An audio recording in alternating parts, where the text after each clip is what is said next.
Olá, caros ouvintes. O tema de hoje, e como nossa convidada nestas primeiras conversas do programa Amor e Intimidades, é a psicóloga clínica doutora Daniela Mascarenhas. Obrigada, Daniela. Como estás? Olá, Liliana, estou muito bem. E você, como você está? Tudo? Muito obrigada pelo convite. É um prazer estar aqui. Nossa, eu me Obrigada. sinto lisonjeada.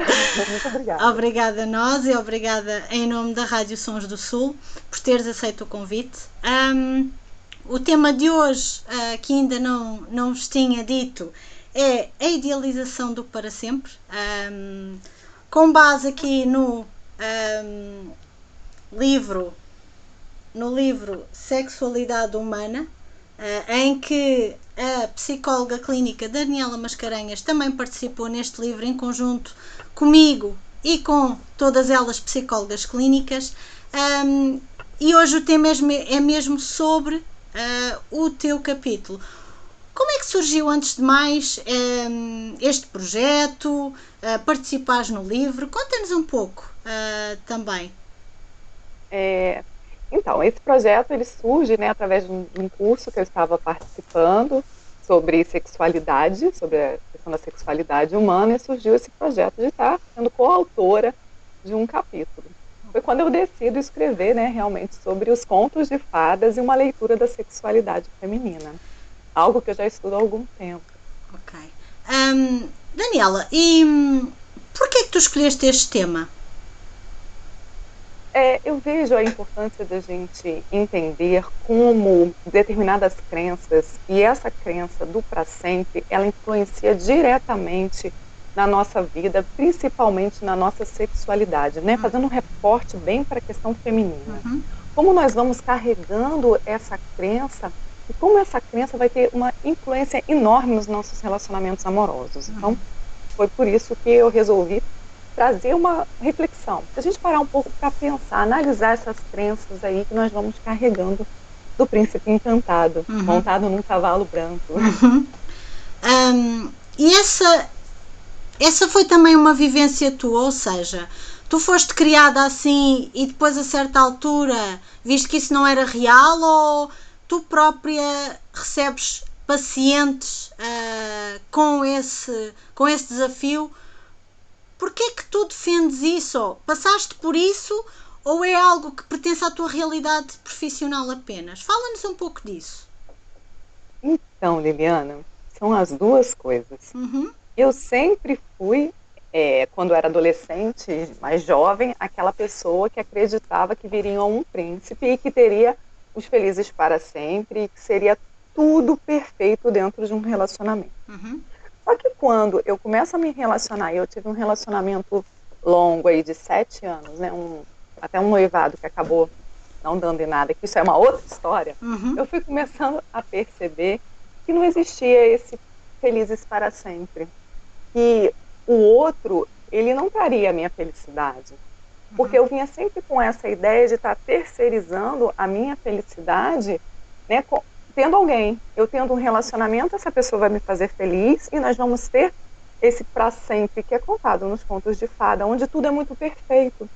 Então eu fui idealizando isso por muito tempo, até, né, fazer a faculdade, me formar e começar a perceber o quanto isso existe não somente, né, com as minhas pacientes, com os meus clientes, mas também dentro da nossa sociedade. Porque, né, nós somos um indivíduo que nós somos atravessados por uma sociedade. E muitas vezes a gente não para perceber isso, como o tempo todo nós somos bombardeados por uma mídia que traz essa ideia desse amor romântico, né, do amor para sempre, do amor com sofrimento, desse para sempre. E nós vamos colocando isso e acreditando que é dessa forma. Que eu vou encontrar alguém que vai me fazer feliz, que vai responder tudo isso, e que a vida vai ser perfeita e que a relação amorosa será perfeita. Muito bem, Daniela. Mas lembras-te de algum momento-chave em que tu disseste assim, espera aí, isto afinal não é o Felizes para Sempre? Ou foi, por exemplo, também te mostrado essa realidade que não é o Felizes para Sempre, porque tu também és terapeuta de casal, e já falamos, eu esqueci-me aqui de falar inicialmente qual é que foi o teu percurso, mas já falamos sobre isso, porque tu és uma psicóloga internacional, não é? Portanto, e és a minha primeira convidada também por isso, com muita honra. Tu trabalhas no Brasil e em Portugal, e um pouco também pelo mundo. Uma vez que tu estudaste no Brasil, tiveste algum momento-chave, ou que algum professor te disse, ou foi com essa vivência que tu tiveste do se calhar não há o felizes para sempre? Então, muito boa essa pergunta, Liliana, porque na faculdade não teve nada disso. Não houve uma reflexão sobre isso. Eu fui mesmo dando conta disso no decorrer dos meus estudos na faculdade e na minha vida. Porque a minha vida pessoal eu fui percebendo, assim como também na terapia, porque nessa época eu fazia terapia. E a minha psicóloga falava, mas como assim? É tudo tão perfeito? Será que é dessa forma que você vai encontrar alguém que vai fazer a sua vida ser a melhor só porque você encontrou o amor? E aí foi quando vira a chave. Quando eu começo a entender como isso é passado. Porque assim, quando eu era criança, eu lembro da minha mãe lendo muito os contos de fada, principalmente Branca de Neve, Cinderela. E aí a gente vai percebendo, né? E quando eu vou ficando mais velha, eu vou vendo que isso continua sendo passado, né? A ideia da princesa, a ideia de ser escolhida por um príncipe, a ideia da heroína, enfim, tudo isso. E aí eu começo a me dar conta de todo esse processo e de todo esse discurso que nós mulheres trazemos dentro do consultório. Agora indo um pouco, já que falaste de nós mulheres, indo aqui um pouco à tua vida pessoal, mas não entrando muito nela, tu tens um filho, não é? 2, na verdade, não é? Como é que tu, 2 filhos homens, como é que tu educas e educaste os teus filhos nessa realidade do há ou não felizes para sempre, essa história dos contos de fadas, porque eles também ouviram, os rapazes também passam por isso, não é?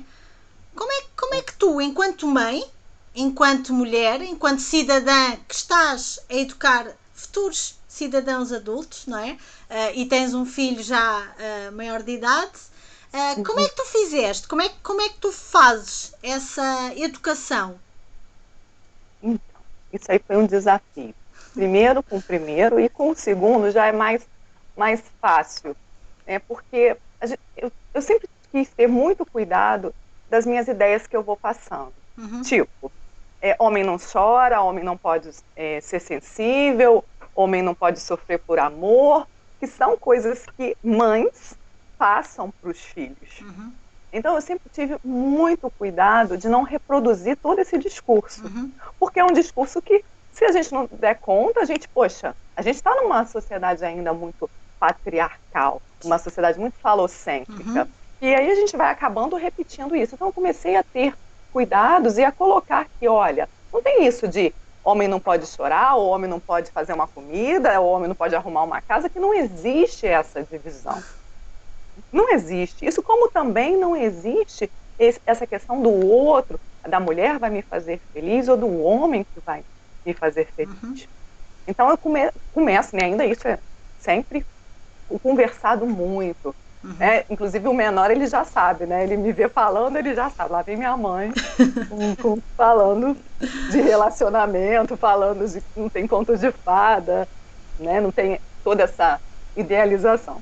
Assim que vai caminhando, mas é sempre um desafio, né? Porque você se depara com lá fora, né, o Liliana? É isso que é impactante. Você tem que estar, muitas vezes, nadando contra uma maré. Porque tem lá fora uma televisão, quando você vai ver uma novela, nossa, amor, como se fala muito no Brasil, de sofrência. Você vai ouvir uma música, é sempre o amor no sofrimento, é sempre, né, essa ideia. E o teu filho mais velho já namora? Ele pede-te conselhos amorosos com base nesse de ao feliz para sempre ou não? Como é que ele encaixa enquanto cidadão adulto, não é? Essa tua explicação e depois aqui o que nós somos bombardeados, e ele enquanto homem, não é? Que teve uma mãe e uns pais que o educaram provavelmente com uma realidade que não é a realidade dos mídias, das telenovelas, como tu tão bem falaste, dos livros, das revistas. Ele com frequência tira-te dúvidas a ti ou mesmo ao teu marido. Como é que funciona isso? Ele na prática ele fica confuso entre o que vocês lhe educaram e a sociedade, ou achas que é claro para ele enquanto cidadão, enquanto homem? Então, hoje ele está vivendo nos Estados Unidos, estudando lá. Então ele já está numa cultura um pouco diferente, mas ele tem muitas dificuldades. Aí é uma outra questão de arrumar alguém, de ter uma namorada. Né? Okay. Ele tem dificuldades nisso, mas ele entende um pouco que não tem essa coisa da perfeição, de que eu vou encontrar alguém e vai ser perfeito. Mas ele, às vezes, ele se vê vendo vídeos de como conquistar alguém, sabe? Coisas assim, como se tivesse uma fórmula mágica, e de vez em quando a gente conversa sobre isso, que não é por aí, não existe essa fórmula. Mas ele ainda não arrumou a primeira namorada. Já ficou com alguns meninos, mas ainda não, não arrumou. Mas a gente fala bastante sobre isso. Boa. Não, mas é importante, e era nesse sentido que eu queria que tu também passasses para os nossos ouvintes aqui da Rádio Sons do Sul e que me ouvem no programa Amor e Intimidades, como é que isto passa, porque quem nos está a ouvir não é só de Portugal, é muita gente dos países de língua portuguesa, onde se fala a língua portuguesa, neste caso Brasil e o continente africano, e é importante também aqui uma transmissão intercultural, e tu que tens uma riqueza intercultural tão grande, se calhar por isso também eu te convidei como nossa primeira convidada e como minha primeira convidada, porque tu tens uma riqueza cultural e uma visão muito própria. E voltando aqui ao capítulo, não é? Fala-nos um pouco mais no que é que tu te baseaste, que obras é que foste buscar, ou qual foi a tua abordagem, sem nos leres, claro, o capítulo. É só assim para deixar aqui um gostinho, não é? O que é que para ti é a idealização ou não do para sempre? Como é que tu escreveste, como é que tu fizeste no livro, com que base, não é? Para deixares aqui o gostinho das pessoas depois lá que nos ouvem e que nos veem depois no meu canal do YouTube, ficarem aqui com uma curiosidade sobre este livro que é tão rico a nível pedagógico e formativo. Eu acho que para um todo das pessoas, não necessariamente só a nível técnico, do que é isto, a sexualidade humana, e o que é que abrange, porque não é só a parte da penetração, do encontro sexual, que eu falo tantas vezes. Depois eu posso partilhar convosco quais são os capítulos do livro, mas fala-nos um pouco aqui mais do teu capítulo, Daniela. Então, assim, é interessante até trazer um pouquinho para mim, né? Eu sempre gostei muito de contos. No entanto, que eu tenho um grupo terapêutico que eu trabalho contos.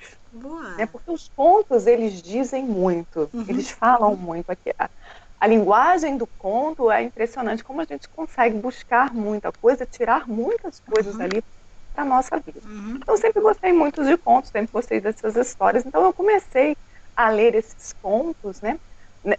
Não somente dessa forma que hoje, né, porque vai passando de geração em geração e esses contos foram sofrendo mudanças. O conto não é bem assim, o conto de Chapeuzinho Vermelho, Branca de Neve, não é bem essa historinha que contam, né?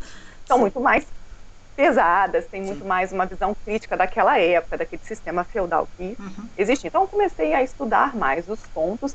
E junto disso, como eu gosto muito da psicologia social, eu comecei também a estudar mais a construção aí da identidade feminina ao longo dos séculos. Uau. E aí foi tudo que eu fui me embasando. Aí eu estudei os contos, tanto os contos que são chamados clássicos, né, da primeira geração, que a gente chama, né, que é Cinderela, Branca de Neve, Bela Adormecida, e assim como os contos da segunda geração, que vem a Pequena Sereia, que é a Ariel, não sei como é que se chama. Se é assim. Que eu gosto também muito da banda sonora. A Pocahontas. E até chegar nos contos de terceira geração, que é o Shrek e esse outro olhar. Então eu fui fazendo um estudo ali, vendo as mudanças que vão acontecendo, né? Porque você vai vendo as mudanças do feminino nesses contos. O que é importante, né, Liliane, a gente entender que a construção da identidade feminina sempre foi uma construção baseada no casamento. Uhum. Então, lá, era assim, a menina com 12, 13 anos, ela tinha que casar. Porque se ela chegasse com 15, 16 e não casasse, ela era colocada à margem da sociedade. Então, aquela menina tinha que estar pronta para as funções do casamento. Uhum. Né, que teria um marido responsável por ela. E nós fomos trazendo isso, né? Como assim, imagina, a nossa identidade ser construída com um casamento. E aí vem a questão do amor romântico, que vai pregar, sai desse olhar, né, de que eu tenho que casar, né, só casar sem ter amor, e tem essa visão de que eu caso, tenho que casar por um amor. Mudam isso. Uhum. Né? Fora a época que o casamento não tinha esse viés, né? Que era, como é que era o casamento? Era tudo uma questão econômica. Sim. Eu tinha uma terra, né? Meus pais tinham uma terra, então casava lá por uma questão de interesse. Não existia nada disso. Era um contrato comercial? Um contrato comercial. E continua a ser de muitas formas, e continua a haver a questão dos apelidos casarem pelo apelido, não é? Sabes disso? Em Portugal, sim, pelo menos eu sei de casos pessoalmente que isso acontece. Por pura questão comercial. Porque se nós formos ver o que é o casamento, ele é um contrato que vai dizer o seguinte: olha, você está casando com fulano, e aí como é que vai ser essa questão dos bens? Vai ser comunhão total, comunhão parcial, ou cada um vai ter o seu aí, separação total dos bens? Então você já vê que é um contrato, né?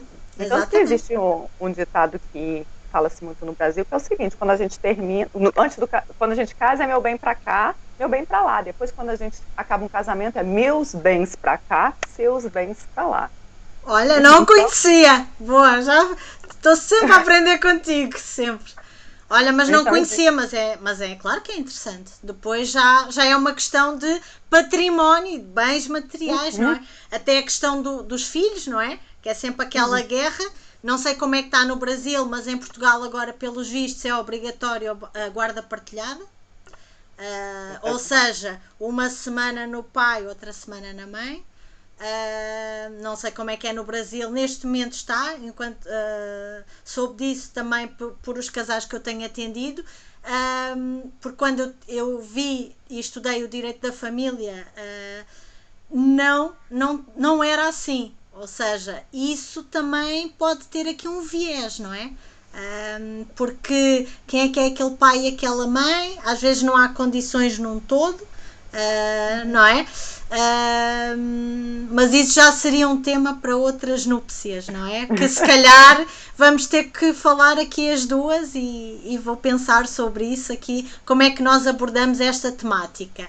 Então, mas Daniela, tendo tu esse estudo profundo sobre os contos, porque é muito interessante, não é? Até o que é que de forma inconsciente está lá a passar a mensagem, aqueles contos que são bem pesados, os antigos, que tu falaste muito bem, da questão feudal, da questão do património da mulher passar até do património, de ser propriedade do pai e depois passar para a propriedade do marido.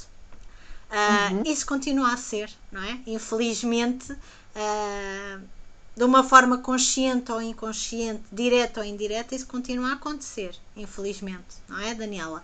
E ambas, e tu, trabalhas muito com essas questões do empoderamento feminino, aqui a questão do eu não sou feliz por ti, eu valho-me a mim, eu sou suficiente por mim, eu transbordo-me a mim, eu não vou colocar a minha felicidade dependente do outro, de um marido, de um namorado, de um amante, de um amigo, de uma amiga, seja aquilo que for, não é? E por isso também eu convidei-te para este nosso primeiro programa, porque é importante também ver a visão de uma psicóloga como tu, tão internacional, e não pensarem que isto é a visão de uma mulher em Portugal, a Liliana, que sai muito de fora da caixa. Não. Temos aqui outras mulheres, outro tipo de respostas, e é estas mulheres e estas pessoas e estes homens também que eu vou trazer para este programa, para falarem outras visões, para quem nos ouve possibilitar-se pensarem de outra maneira ou darem possibilidade para a diferença e respeitarem a diferença também, porque a minha verdade não é a verdade total, absoluta. Eu não sou o dono da verdade, eu não sou a dona da verdade, mas há aqui uma visão muito válida aqui da doutora Daniela Mascarenhas, que é psicóloga há muitos anos, há 21 anos, certo, Daniela? Não, 18 anos. 18 anos. 18 anos. 18 anos. Pronto. E enquanto terapeuta de casal, portanto, nem que fosse há um ano, eu acho que a tua visão, eu acho que é isso também que me fascina muito em ti, Daniela. É uma coisa que eu admiro em ti, que é esse teu conhecimento aprofundado, tu ires buscar o que é que aqueles contos de fadas dizem, aqui a questão feudal, aqui a questão da psicologia social, porque o meu capítulo também fala com base na psicologia social, que porque a sexualidade humana não é só a psicologia ou a sexologia íntima, pessoal, individual ou do casal, não é? Abrange muito a política, a economia, a geografia de um país, a antropologia de um país ou de vários, não é? E é isto que eu admiro em ti.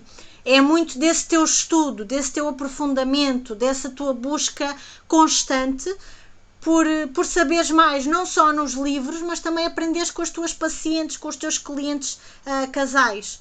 Porque tu és uma pessoa que, para mim, que eu já sei tudo, não preciso de saber mais nada. Não é? Tu és uma pessoa que se constrói constantemente. És uma pessoa que até as diferenças que falam para ti, tu assimilas e pensas, olha, se calhar até, quem sabe, aquela visão nova que eu não tinha posto a hipótese, se calhar até pode ser válida, porque não? Vou pensar sobre isso mais, vou ponderar mais sobre isso, vou estudar mais sobre isso. E tem espírito e sentido crítico, ou seja, não és uma mulher que também tens as tuas idealizações, tens as tuas respostas. E eu gostei muito, eu já tive a oportunidade de ler o teu capítulo, e parabéns, antes de mais, porque não há muitas mulheres com a tua abordagem, por menos que eu conheça e que eu tenha visto no Instagram, por exemplo, que o Instagram é onde mais ultimamente eu tenho estado a pesquisar sobre outras pessoas que tenham diferentes abordagens, não é? E é interessante tu pegares nisso e depois o que tu trabalhas com as tuas clientes, e falaremos numa próxima conversa sobre isso, que é a questão aqui da separação. Como é que funciona para ti e na tua visão esta situação quando é que para ti a mulher, neste caso que é mais mulheres, que tu tens trabalhado em grupos terapêuticos, não é? Atendes os casais, mas também atendes depois aqui as mulheres a nível do será que o para sempre existe ou não? Tu tens muitas mulheres que vêm ter contigo e que dizem-te, Daniela, mas não há o para sempre, porquê? Mas o que é que está aqui a acontecer? Então, Liliane, olha, eu agradeço tudo, assim, você me deixa emocionada quando você fala, nossa, porque eu já admiro tanto, acho que é por isso que, né, a gente tem tanta troca, assim, sim, né, nos bastidores, sim, né? E flui tão bem a nossa amizade, não é? Tanta troca, muito obrigada mesmo, fico assim, emocionada com você. Então, Liliana, porque assim, quando a gente vai parar para ver uma história, né, quando a gente vai ouvir ali uma cliente, alguém contando aquilo, a gente vê também muitos outros pontos. Aí eu volto nas crenças, tem muitas crenças que vão ali nos limitando mesmo, que assim, vem o discurso do para sempre, mas junto com esse discurso do para sempre, vem um discurso de uma dependência muitas vezes emocional daquela relação. Porque o que eu vejo muito é assim, eu sempre falo, né, as pessoas quando estão no início do namoro, quando estão querendo conquistar, elas ficam ali, se mostram muito simpáticas, agradáveis, boazinhas, né? Ninguém mostra que é estressado, que é irritado. A gente só mostra pelo lado bom. A gente quer mostrar o lado bom para conquistar. E quando se conquista, aí já tá, né? Ganhei o campeonato, já tô com essa pessoa, aí tá, aquela paixão vira um amor mais maduro, mas o que as pessoas fazem? Elas vão lá, pegam esse amor, eu falo, coloca dentro de uma caixinha e esquece aquilo. E aí vão vivendo aquele dia a dia, que é extremamente pesado, porque uma rotina de um casal, só o casal com filho, a nossa vida em si, vão vivendo essa rotina e vão esquecendo de trabalhar essa relação, vão esquecendo de ressignificar muitas coisas, até chegar lá e ver que, nossa, por que eu estou nessa relação? Como é que está esse relacionamento? Como é que é isso? Tá tão ruim, tá tão, como eu falo, nós estamos vivendo no automático, tá tão trivial, não existe mais conexão, a gente só fala de conta, ou a gente só fala que tem que cuidar da criança. Cadê? Aí a gente vai ver essa relação não foi trabalhada, não houve ali uma dedicação, botou amor na caixa e morreu o amor, porque você vai pegar, amor não sustenta a relação, somente amor não sustenta a relação, e isso tem que ser claro, e as pessoas não entendem isso. Elas querem o amor romântico, mas querem esse amor incondicional. Só que o amor requer condições. Isso é importante. E que as pessoas elas vão dar conta depois dessa relação estar completamente desgastada, e aí elas veem, gente, não é para sempre tudo bom, não é para sempre, esse relacionamento está ruim. Como é que eu faço para sair dele? Não sei. Sabe por quê? Porque eu tenho medo de ficar sozinha. Porque eu tenho medo da solidão. Porque a solidão é vendida como algo ruim. Sozinha? Você não casou? Vai ser solteirona? Você ficou pra titia? Olha a fala que temos. E que aí nós vamos vendo que a relação ali está cheia de uma dependência emocional, que essa relação ali está tóxica, mas que as pessoas não conseguem mais sair. E vão ficando. E vão acreditando em outras e outras crenças, porque são várias, né, Eliana? E aí vem a questão, assim, de uma fala que é muito comum, foi até engraçado, né, tá falando isso, que ontem eu estava atendendo e era um senhor já. E ele fala assim, nossa, eu queria tanto encontrar a minha cara metade. A gente é incompleto? Nós não somos incompletos. Como é que é isso? Uma cara metade, a gente é inteiro. Agora, a gente precisa acreditar e se perceber inteiro. Porque senão a gente vai ficar nessa idealização que eu vou encontrar alguém que, ó, minha cara metade, ó, você vai ali encaixar. Como é que é a metade da laranja? Metade da laranja, como é que é tampa da panela? Era isso também? E que as pessoas, elas querem o tempo todo. Gente, Liliane, isso é uma coisa, né, que eu vejo hoje, como as pessoas elas vêm com o discurso da escassez em questão de relacionamento amoroso, além da escassez do imediatismo. Nossa, será que eu vou conseguir mais alguém? Ai, não tem mais ninguém no mundo. Ai, meu Deus, eu vou morrer porque não tem mais... Gente, vamos com calma. Vamos com calma. A gente precisa se conhecer, a gente precisa se amar, a gente precisa se cuidar primeiro. A gente precisa acreditar que nós somos uma ótima companhia. Porque se você não se acha uma boa companhia, como é que você vai ser uma boa companhia para o outro? Uhum. Tem, né? Fica bem difícil. Sim.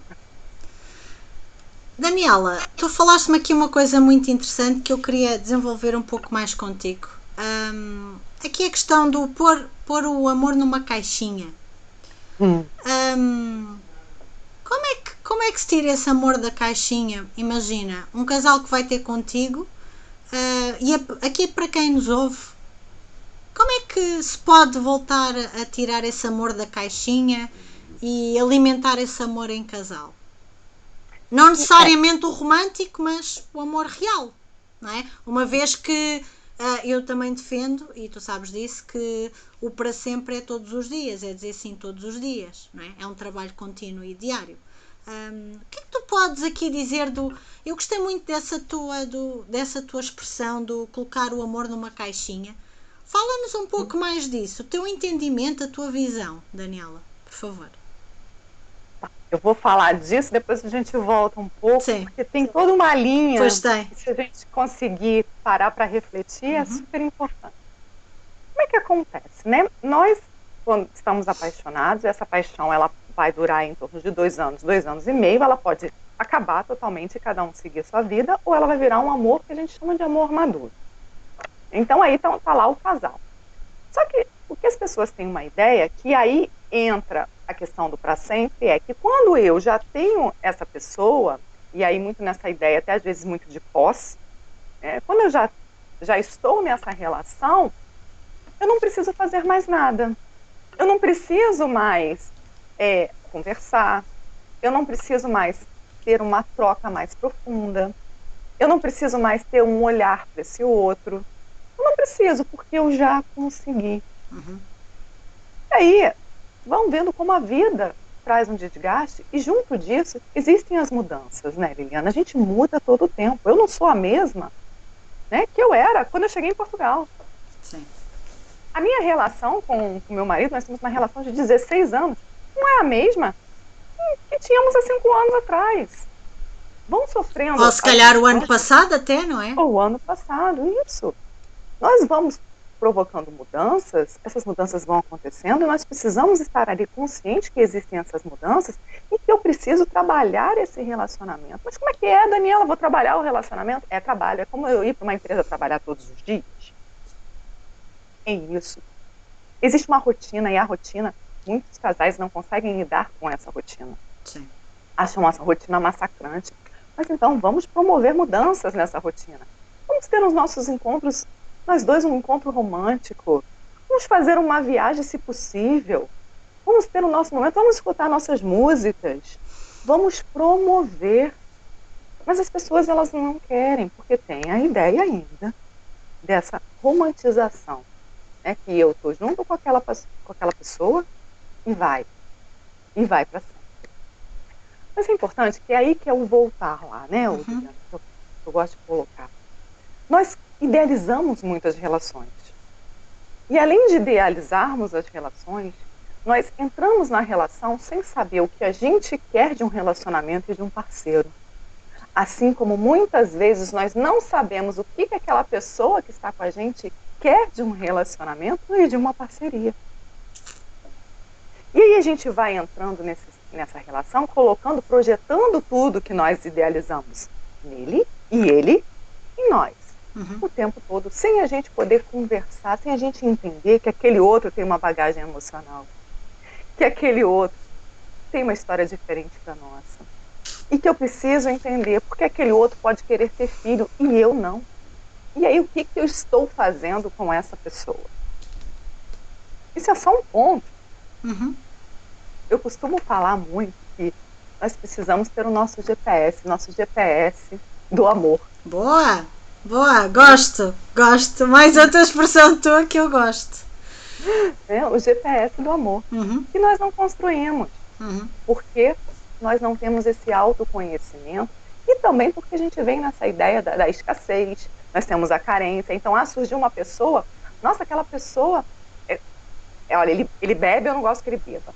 Ele quer ter filho, mas eu não quero. Mas eu vou investir nessa pessoa. Eu vou mudá-lo. Eu vou mudá-lo. Eu sou heroína. Isso. Eu sou heroína. Eu vou fazer ele ser diferente. E vai vendo que não. E que isso vai ser um ponto de desgaste lá na frente. Uhum. Então, como é importante você saber o que eu quero. O que eu quero de um relacionamento. Eu sei o que eu quero. Como é que é esse parceiro que eu quero? Como é que ele é? Em detalhes, ele não. Detalhe. Idade. Até idade. Tipo físico, comportamento. E pensar. Essas questões são negociáveis ou não? Por exemplo, vou me relacionar agora. Eu vou querer me relacionar com um homem de 25 anos? Eu não vou. Ah, mas surgiu, Daniela. Eu não quero. De jeito nenhum. Então eu não vou abrir para isso. Então são coisas que as pessoas elas não vão tendo consciência, e aí quando elas não têm esse GPS ali bem orientado, elas vão entrando em qualquer caminho, e de repente tem um buraco, o carro quebra ali e você fica tentando consertar esse carro. Uhum. Não sei se eu te respondi, Liliana. Respondeste muito bem, claro, como sempre. Outra coisa, Daniela, já que tu atendes tantos casais e tens tanta experiência em ambos os países e até mais do que Portugal e Brasil, há muitas diferenças de conflitos, tensão entre, imagina, portugueses ou brasileiros ou pessoas de outros países a nível cultural, a nível de uma relação? Ou seja, imagina, Angola, as mulheres ou os casais são mais românticos do que em Portugal, não sei. Notas aqui essa questão do para sempre, e que depois a idealização do romântico, e que depois por essa tensão que tu foste dizer do que vai mais lá à frente aparecer, não é? Notas aqui diferenças interculturais nos casais que tu atendes? Também pegando aqui na psicologia social e no capítulo do teu livro, fala-nos um pouco do livro. Sim, eu percebo sim que existem as diferenças culturais, né? Quando a gente vai pegar assim um casal que está vivendo no Brasil, né, até a forma, e a gente vê muito mais isso em mulheres, dependendo também da idade, de uma forma de olhar o casamento com um outro olhar. Existe isso sim, diferente aqui às vezes em Portugal, que ainda tem um discurso ainda muito machista, que é muito presente, né, muitas vezes do homem sendo provedor. Aqui que isso já muda no Brasil, tem essa diferença, como também tem a diferença nos Estados Unidos, nessa questão, né, pegando lá nos Estados Unidos, essa questão da romantização, que é um pouco diferenciada.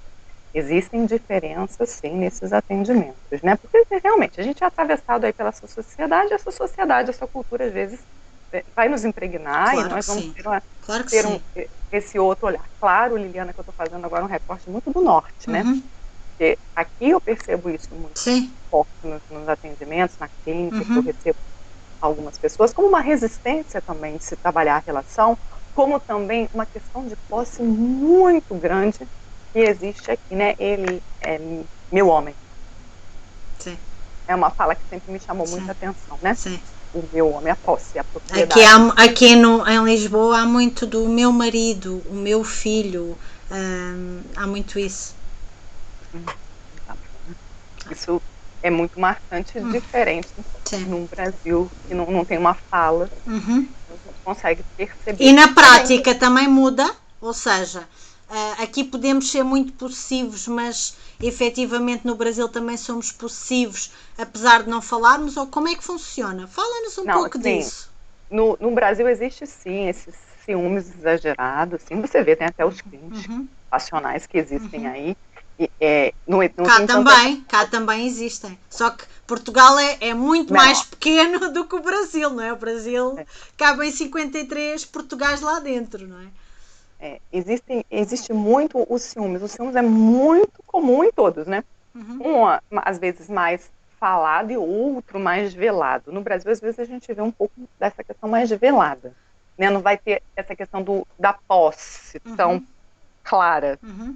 Mas o ciúmes, ele vai trazer, né, essa insegurança, que é muito individual, né, essa falta de controle, por isso tanto essa questão do ciúmes. E diz-me uma coisa, Daniela, o que é que afeta os ciúmes no para sempre? O que afeta os ciúmes para sempre? Sim. Porque assim, quando a pessoa sente o ciúmes, né, porque o ciúmes é o quê? Por que ele surge? Porque o seu parceiro ou a sua parceira, ela não está agindo de acordo como você deseja. Então, se ela não está agindo de acordo com o que você deseja, eu perdi o controle, logo, não vai ser para sempre, porque pode, a qualquer momento, eu perder essa pessoa. Então, eu trago essa insegurança muito grande. Então, eu tenho que estar sempre controlando, porque essa relação tem que ser para sempre, né? Eu tenho que ser escolhida para sempre. Nesse sentido, isso é muito forte. É porque... Pode falar. E ser escolhida só ela ou ser escolhido também ele? Achas que há diferença no género? Ou seja, achas que o homem é muito mais desprendido no para sempre e em manter aquela relação do que uma mulher? Ou não, Daniela? Muito bom isso. Adorei. E aí eu vou trazer uma questão. É importante a gente ter, né, pensar que a mulher, ela foi criada todo o tempo para ter uma relação amorosa. Nós somos criadas assim. O homem, não. O homem é criado o quê? Vai trabalhar, vai se formar, você não precisa sofrer, você não tem que estar ali tendo uma depressão por conta de um término de relacionamento. Só que agora a sociedade, ela traz um novo formato, que são as relações em série. Terminei, fico com outra pessoa. Terminei, fico com outra pessoa. E isso vai acontecendo. Então, a mulher, ela quer uma relação, mulher quer relação assim, ó, entrelaçada. Okay. Homem, somos um só, é isso? O tempo todo. As relações são entrelaçadas. Os homens gostam das relações, nós temos vidas paralelas. Isso é muito importante da gente entender. Então, existe isso da mulher, quando, por exemplo, vive um término, ter um sofrimento muito grande, diferente muitas vezes de um homem. Não que ele não vá sofrer, mas o homem já vai logo entrar em outros relacionamentos, os relacionamentos revoltos, já vai vivendo a relação seriada, porque hoje existe essa permissão da relação seriada. Né? A permissão que eu digo é que a sociedade aceita isso. Lá quando eu ainda era mais criança, isso não era tão comum, né? Eu não sei aqui em Portugal, né, Liliana, eu não sei como é que é isso. Porque o discurso que se vê é o seguinte: eu preciso ser feliz, tanto homem quanto mulher. Eu não preciso ser feliz? Então eu entro nessa relação e não estou sendo feliz. Tchau, termino. Vamos para o próximo? Vamos para a próxima? As pessoas, elas não querem ter o trabalho de trabalhar, se dedicar a esse relacionamento. Por quê? Porque a gente quer ser feliz. Sem entender que a felicidade vem de nós. Boa. E como é que, uma vez que há relacionamentos seriados, que eu também vejo isso, não só a estudar, mas também na minha prática enquanto terapeuta de casal, como é que isso funciona para ti, essa questão então do para sempre, não é? Como é que essas homens e mulheres resolvem dentro delas o que afinal não é para sempre? Mas mesmo assim, tendo as relações seriadas, são relações seriadas que eu vou ser feliz e eu vou ser para sempre. No caso das mulheres. Não interessa a pessoa, interessa que eu vou ser feliz para sempre. É com isso? Alguém. Com alguém. Não interessa se eu agora, este ano, tenho o Eduardo, para o ano que vem tenho o Roberto, ok. Ou se tenho a Daniela a seguir, ok. O que eu quero ser feliz e ter o para sempre. Ou seja, e pegando no que tu disseste há bocado, antigamente os casamentos duravam mais anos e as pessoas sustentavam mais diferenças, mais situações, porque se calhar também dependiam não só emocionalmente, mas também economicamente, a nível estrutural de sociedade também era diferente, não é? Mas também, não sei como é que era no Brasil, mas antes do 25 de Abril há muitas relações, há muitos duplos casamentos, ou seja, eu estou casada aqui oficialmente contigo em Lisboa, Daniela, e depois eu, homem, sou junto e em união de facto com alguém de Viana do Castelo, imagina. E então, durante a semana, vou-me revezando em 2 casas. Isso é muito comum, ok? Não há assim tão poucas famílias que passaram por isso. E que as 2 mulheres, as 2 famílias não sabiam da existência uns dos outros. Onde houveram filhos, onde houveram, não é? Houve uma convivência de um homem em 2 famílias, neste caso, não é? Porque se fôssemos agora pegar na questão da união de facto, não é? Que é passado uns X de anos, agora está sempre a mudar, de antes eram 11 anos, agora penso que é 5 anos, acho que agora já mudou outra vez, de acordo com a lei das finanças em Portugal. Portanto, e se fosse antigamente, não é? Havia aqui uma convivência, havia aqui uma união de facto, sim, num casal que é casado oficialmente, mas também noutro casal, noutra casa, em que há uma união de facto. Houve ali uma presença, houve ali uma partilha de contas, de responsabilidades, que é um dos pilares do contrato de casamento em Portugal, não é? Portanto, há aqui, não sei se no Brasil isso acontecia, não é? Se tu tens conhecimento disso na história do Brasil, mas isto aqui aconteceu muito. E há muitos filhos dessas realidades. duplas. Imagina, o homem falece e depois aparece a mulher e os filhos no funeral, ou vem bater na porta da segunda mulher. Isto acontece. Eu acredito que no Brasil devia acontecer também, mas eu nunca peguei nenhum caso, assim, nunca ouvi uma história disso. Mas é importante aqui também, né, Liliana, quando a gente vai falando desse casamento, né, o casamento antigo, nós estamos falando de papéis que eram bem determinados dentro da relação. Né? Era bem claro qual era o papel da mulher e qual era o papel do homem. Hoje não existe essa forma, né? Não tem assim. E porquê é que tu achas que isso acontece? Porquê é que tu achas que hoje não há tanto essa forma? Achas que é mesmo por isso, pelas relações em série que se vai tendo? Ou achas que é por outra situação qualquer? Partilha connosco. Foi acontecendo mudanças, né? A mulher foi se inserindo no mercado de trabalho, a sociedade foi mudando, foi surgindo a internet, foi surgindo as redes sociais, isso tudo, né? Foi começando a mudar. A globalização também, formato. Não é, querida? Isso, essa globalização toda, todo esse formato foi mudando. Foi mudando. E aí, quando a mulher já entra nesse mercado de trabalho, já que ela consegue ali não ter mais aquela função de cuidar do lar e cuidar dos filhos, isso já vão apresentando as mudanças, né? Já vai acontecendo mais o surgimento dessa mulher, mais o empoderamento, colocando assim, dessa mulher nas relações. Então, por isso foi crescendo e aí foi só, né, aumentando e muito também, né, que a gente que teve um boom no século XXI, que era a questão de ser feliz, a felicidade como um prêmio, né? Como receituário. Então, vem esse discurso muito da felicidade, né? Eu vejo aquela propaganda da televisão com aquela mulher linda, com uma sandália, eu acho que eu vou ser feliz igual a ela, então eu tenho que comprar essa sandália. E aí começa isso tudo, né? Nós não paramos ali para analisar quanto bombardeio que acontece, quanto impregnada nós ficamos com essas coisas, a gente vai colocando. E aí começa, sim, relacionamento em sério, eu tenho que ser feliz, não tenho? Estou feliz nesse casamento, posso separar, posso fazer o que eu quiser, então vou lá. Termino e vou. Termino e vou. E aí a busca do prazer todo o tempo, né? Eu quero ser feliz. E aí a gente não vive mais a questão de que tem momentos que nós somos felizes, mas tem momentos também que nós temos tristeza.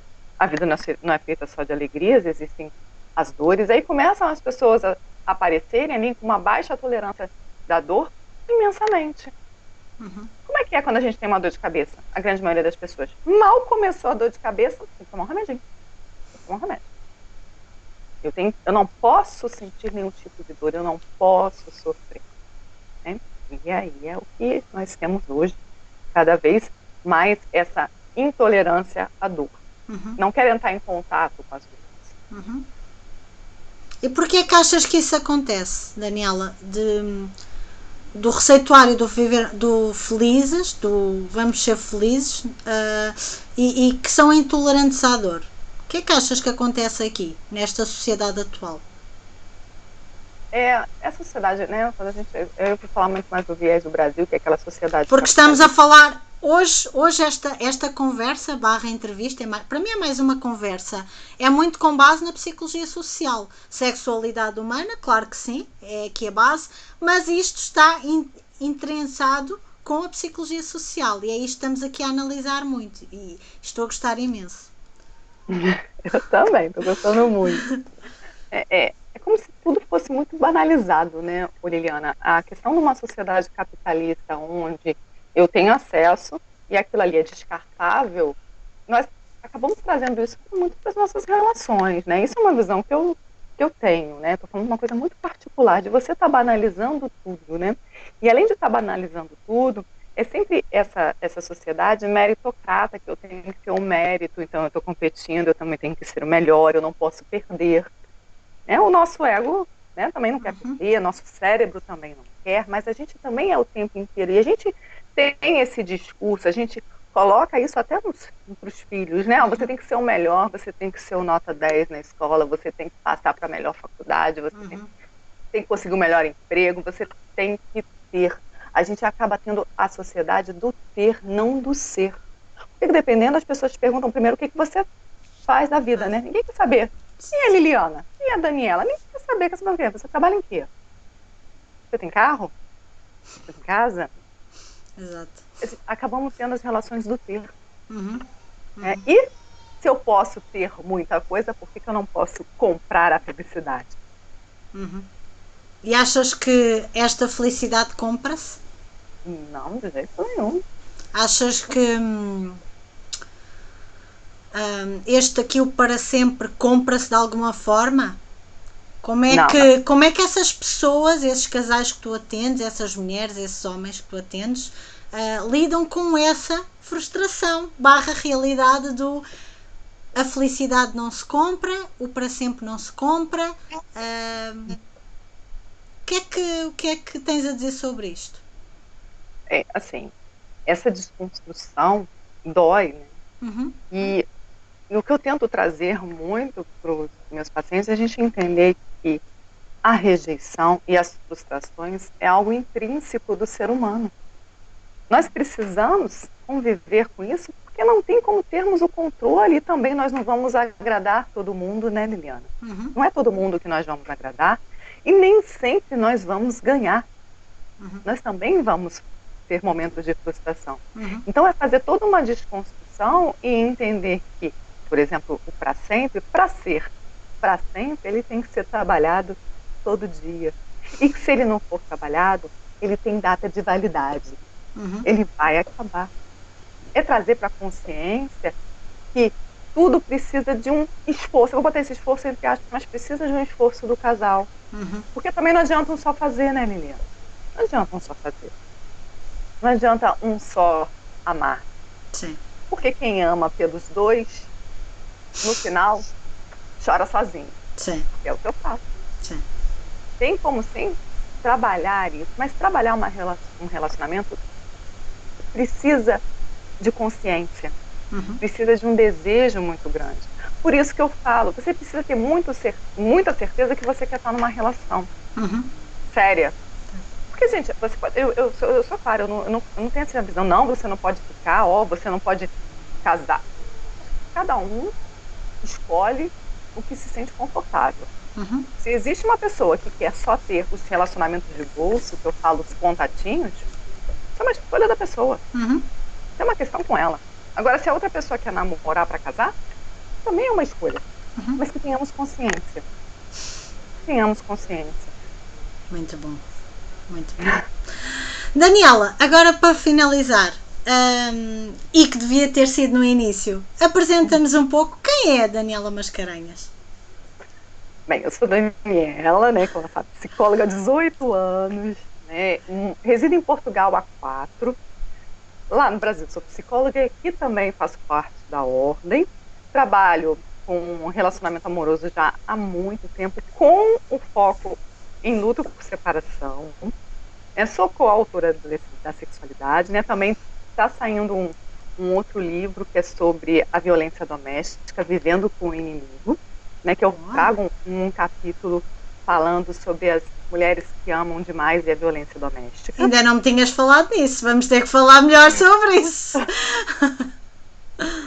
Né? E assim também trago agora para sair o meu e-book que vou falar sobre, é um guia de como lidar com a separação, como conseguir superar uma separação, boa, como se encontrar. Boa, muitos parabéns, grandes vitórias, muito bem. Obrigada, Liliana. Então, e aí eu tô sempre no meu Instagram, eu tenho um Insta que é Daniela Mascarenhas Psi. Lá eu trago reflexões, eu troco aí, tem um grupo terapêutico, que é o Desvincular-se, e com as pessoas que estão passando por esse processo aí de término, não estão sabendo se desvincular, e também um grupo que vai falando sobre os contos, né? E é ótimo. Vou te convidar para você participar e dar a sua contribuição lá, que claro que elas sim. vão amar. Claro que sim. Importa dizer que eu depois vou passar aqui o contacto da Daniela Mascarenhas aqui no Instagram. O Instagram dela é Daniela Mascarenhas. Só colocarem assim vocês vão encontrá-la, mas eu vou depois deixar aqui no programa, tanto aqui para os nossos ouvintes da Rádio Sons do Sul, como depois no meu canal do YouTube vou deixar lá mesmo o contacto da Daniela, da doutora Daniela Mascarenhas. Muito obrigada pela tua presença. Voltaremos em breve, espero, com outros temas que já tínhamos combinado e agora estás-me a dar mais novidades. Acho que vou-te ter como convidado algumas vezes, o que será ótimo se tu aceitares. Será um prazer. Porque é sempre bom dar conhecimento, porque o conhecimento dá-se e o que fica é sempre a nossa essência, e é bom tu estares aqui, não teres problemas com isso, porque o conhecimento é sempre uma troca, não é? Tanto de quem ouve, como esta partilha que eu estou a ter contigo e que estou a crescer contigo, estou a evoluir contigo e tu comigo, não é? Isto aqui é uma troca, é uma sinergia. Quem nos ouve também depois podem tirar as vossas dúvidas aqui para o meu e-mail, que eu já vos disse, comigo ou para a Daniela, que eu depois passo-lhe e ela responderá. Os vossos nomes ficam sempre anónimos, não tenham problemas com isso. O e-mail é liliana.brazuna.info@gmail.com. Tirem as vossas dúvidas, serão bem-vindas. Nós estamos aqui sempre para esclarecer, é este o meu objetivo, é mostrar à sociedade, a quem nos ouve, aos nossos ouvintes daqui do programa Amor e Intimidades, o que é que os diferenciais, várias abordagens terapêuticas. Vou trazer também pessoas comuns e reais, não só pessoas especializadas, mas também pessoas que passaram por dores, também como aqui a Daniela falou. No próximo programa, aqui com a Daniela, brevemente também falaremos porque é que separar dói. Este programa foi para falarmos aqui do capítulo da Daniela, do O Para Sempre, será uma realidade ou não. Muito obrigada, Daniela, por estares presente, por teres sido aqui a minha primeira convidada. Foi uma honra receber-te e falaremos em breve. Agora, para o final, vou ter aqui uma música dedicada aqui ao Para Sempre ou não, não é? Com sugestão aqui da Daniela Mascarenhas. Fiquem connosco. Fiquem com a Rádio Sons do Sul, a sua melhor companhia. Obrigada.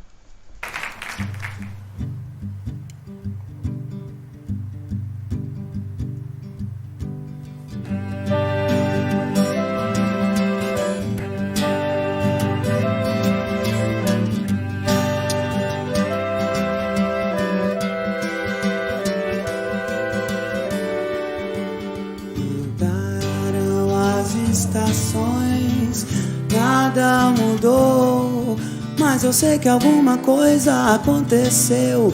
Tá tudo assim, tão diferente. Se lembra quando a gente chegou um dia a acreditar que tudo era pra sempre, sem saber que o pra sempre sempre acaba. Mas nada vai conseguir mudar o que ficou. Quando penso em alguém, só penso em você. E aí então estamos bem, mesmo com tantos motivos pra deixar tudo como está. Nem desistir, nem tentar, agora tanto faz. Estamos indo de volta pra casa.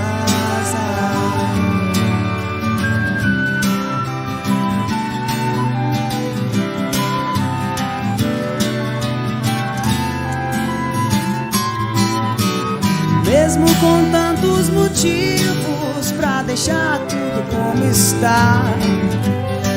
Nem desistir, nem tentar, agora tanto faz. Estamos indo de volta.